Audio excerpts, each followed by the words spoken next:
We kind of ignore when we talk about AI because we believe that it's going to be able to do this great thing. So computer science and humans, we're still safe, right? Yeah, I mean. This is Daigle, the Chief Operating Officer of GitHub, and he has spent years scaling GitHub, the world's largest developer platform, helping millions of engineers worldwide during this age of AI. And today, he's sitting down with us to break down what's actually happening with AI in coding and what we can do to stay ahead of most people over the next 2 years. Now, the thing we're really moving into is this idea of agentic AI or agents. AI is letting us use an even higher level of abstraction. He also calls out some of the biggest lies people are spewing about AI and how, despite all the layoffs, he as a tech leader believes that developers are in the strongest position they have ever been in if they pick up this one skill. I want to understand how you that is really what we're hiring for. So there's a lot of value to unpack in this video, and let's get to it. As a chief executive of GitHub, I really want to know, give me an insider scoop of what is going on in the latest of AI and coding. I hear so much about like AI this, agentic AI. What's the real deal? For a while, we've been using AI to complete ideas in code. We're gonna start writing and then AI is gonna help us finish. Now, the thing we're really moving into is this idea of agentic AI or agents. It's not only completing a single thought, it can also sort of think itself. It can go, okay, Kyle wants to create a web app that shares photos. In order to do that, I need to store those photos somewhere. Where can I store those photos? So it can go and make tool calls in order to complete my idea for me. So for GitHub, we're really focused on that coding agent side now with Copilot, where instead of just doing something simple, make this button blue, instead I can say, I want to build a whole page or I want to build a whole app. And the agent with AI is able to break that into pieces and then implement that application piece by piece by piece, letting me come back and ultimately review it and see if it got it right so that I can,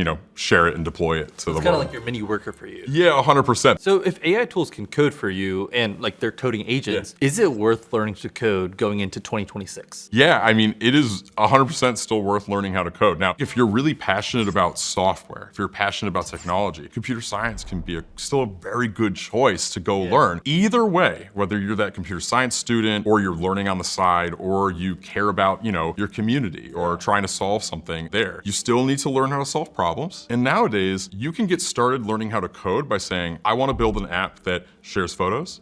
And then look at that app. And then you can go from that app back into the code to learn, oh, well, it's showing me photos. Why is it putting it in this file? You can ask a question. So you can get to the thing that you're trying to build so much faster that sort of like excitement, you can break it apart. Like I feel like everyone's taken apart an RC car or something, in their life. That's now what we can do with code versus having to learn every hammer, screwdriver, size of screw, everything before they go, great, now go build a house. No more Stack Overflow. Exactly, go Google it and see what happens. You don't have to do that anymore. So what would you tell to students or aspiring techies when they see layoffs, AI's taking over, and they see software engineering transforming, but also they don't know what the future is going to look like? What would you say to them? Every single time these moments of transformation have happened, whether it be in industry or in software, there are more people that are needed to do the work on the other side. For example, when punch cards went away, were there less programmers or more programmers? Well, there's more programmers, and no one's complaining that I don't get to punch holes in paper in order to code. Same thing with assembly or C. The vast majority of us aren't coding in these low-level languages where you have to say, I'm gonna put memory right here and I wanna get rid of this memory. We code in high-level languages. More programmers. If you look at it from that perspective, AI is letting us use an even higher level of abstraction. I'm able to do even more and without having to work into the nitty-gritty details, and then I can go solve more problems. I talk to customers about this a lot, and I'm responsible at GitHub for communications and how we talk about what we do. And I think there's kind of two ways to look at it. Is the world solvable?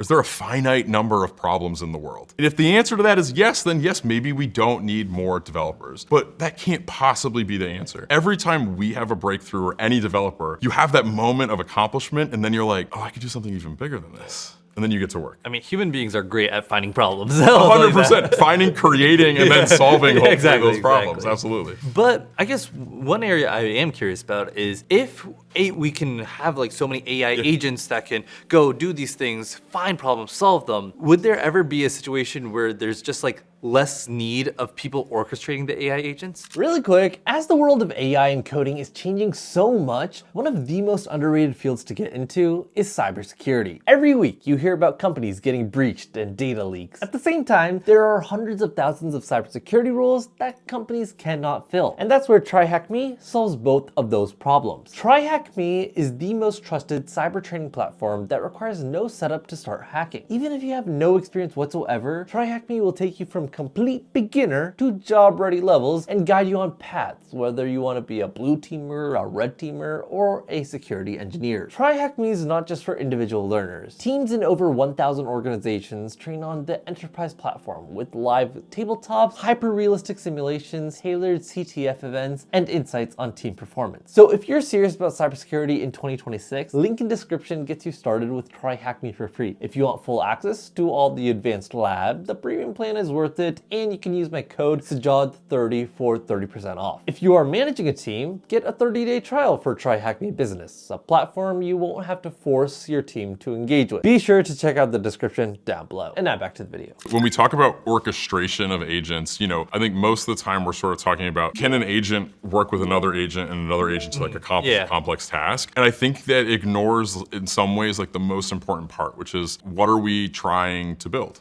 And I think we all skip past that.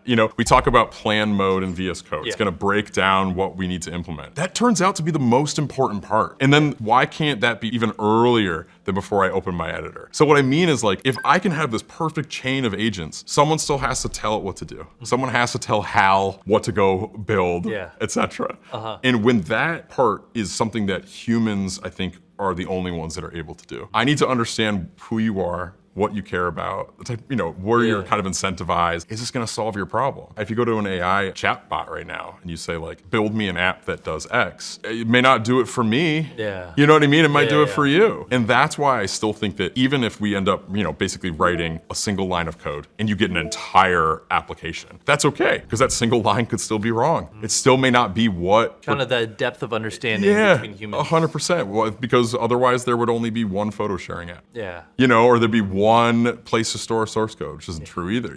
The fact that we all have sort of tribes and communities and we're trying to solve problems together is something that, we kind of ignore when we talk about AI, because we believe that it's going to be able to do this great thing. But there's always someone that has to create the spark. So computer science and humans, we're still safe, right? Yeah, I mean, we got even bigger problems to go solve that previously we can't with software. It's maybe not economically viable, and now we can. So speaking on that point of opportunities, what are things students or early career professionals can leverage AI to do? And could you get like specific project examples? One of the projects that one of the services we have is like secret protection, right? So we scan your code, and we've been building secret validators over and over, still with Copilot. But we had an intern over the summer that joined and was showing off their projects, and they had built 90 validators in like a working month. And that would have taken us like between 5 and 6 months to do, because they're all external. We have to work with all these partners. We watched another demo of, I believe it was like a part of our billing interfaces where, again, 2 interns work together to go build and use all of this technology in a novel way to sort of like modernize from GitHub's old billing infrastructure to the new billing infrastructure over the summer. Something that was taking a very long time to go do. It's because it's like native. As someone that hires people, I'm looking and going, oh my goodness, like they natively understand this. They haven't learned, this is their mother tongue. This is something they